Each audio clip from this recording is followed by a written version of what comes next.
There's a lot of information out there floating around the internet about the ancient Egyptian concept of Ma'at. But what is it really? Why was it essential to achieving life after death, and even for simply keeping the world from collapsing? By the end of this video, you'll know the 5 essential things you need to know in order to understand the concept of Ma'at. Welcome to Voices of Ancient Egypt, where we demystify the words and lives of the ancient Egyptians through animated videos like this one. If you're new here, I'd love to have you subscribe and hit that bell icon so you don't miss future videos like this one.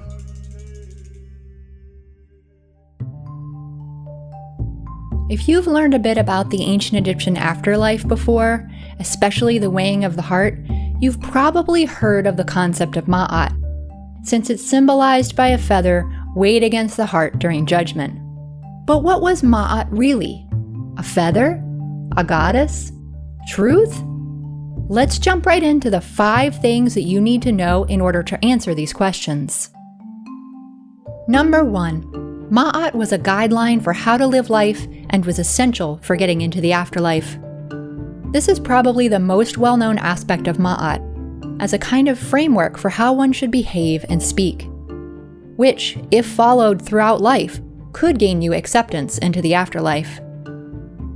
Ma'at is often translated as truth or justice, but one could argue that divine order is really closer to the meaning. In other words, it meant the way the world should be. Some ideas about behavior that was in accordance with Ma'at or against it sound very familiar to modern Western ideas of morality and ethical behavior. For example, things like stealing or falsely accusing someone would be acts that do not belong in the ordered world of Ma'at, while judging fairly and helping people were good behaviors that were in accordance with Ma'at. But while these ideas seem logical and correct to us, we should keep in mind that ancient Egyptian culture and its values can be quite different from our own.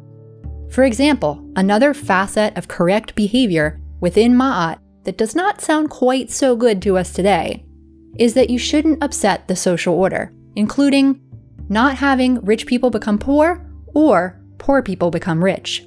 In other words, don't upset the apple cart. So would you measure up to Ma'at? Let me know by answering the poll in the top right-hand corner. Number 2. Ma'at is often shown as a goddess with a feather on her head.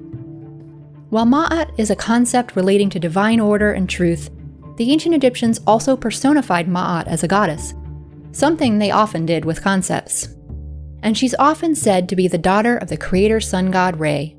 In art, you might see the feather alone to symbolize Ma'at, such as in the weighing of the heart scene, but often you'll see her as a full goddess, in human form, with a feather on her head. And starting in the New Kingdom, she's often shown with outstretched wings. Number 3. Ma'at was essential for keeping the world running. Ma'at was not just about individuals behaving as they should, but also was important on a cosmic level. The gods lived on Ma'at, and without Ma'at, the ordered world would collapse and return to the dark, chaotic state from before creation. There had to be a balance between the ordered world where people lived and the pre-creation chaos that still loomed outside the ordered world. Number 4. The king and the temples were responsible for keeping Ma'at in balance. A primary religious role of the king, or pharaoh, in ancient Egypt was keeping the ordered world, well, ordered. How the king did this included many acts. Maintaining a strong relationship with the various gods of Egypt through rituals and temples was one of these acts, but it also included protecting Egypt from foreign enemies which were seen as forces of chaos.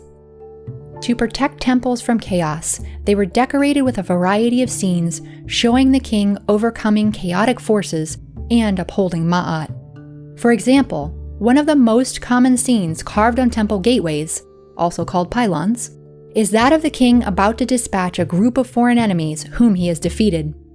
Kings are also often shown offering Ma'at to the gods, as a kind of symbol emphasizing that the king was doing what he was supposed to do. He was upholding Ma'at and protecting the ordered world. Does all of this make sense to you so far? If so, let me know by writing Ma'at in the comments below. Number 5. Eventually, the goddess Isis took over most of the roles of Ma'at. Over time, Ma'at and Isis took on similar looks and characteristics. For example, they could both be pictured as winged goddesses who could flap their wings to give breath to the dead.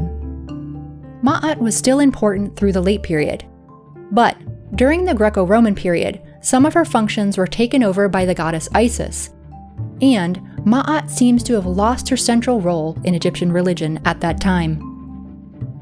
To learn more about Ma'at's role in the judgment of the dead, keep watching the videos in this playlist, or click on one of the videos at the bottom of the screen. Thanks for watching, and I'll see you in the next video.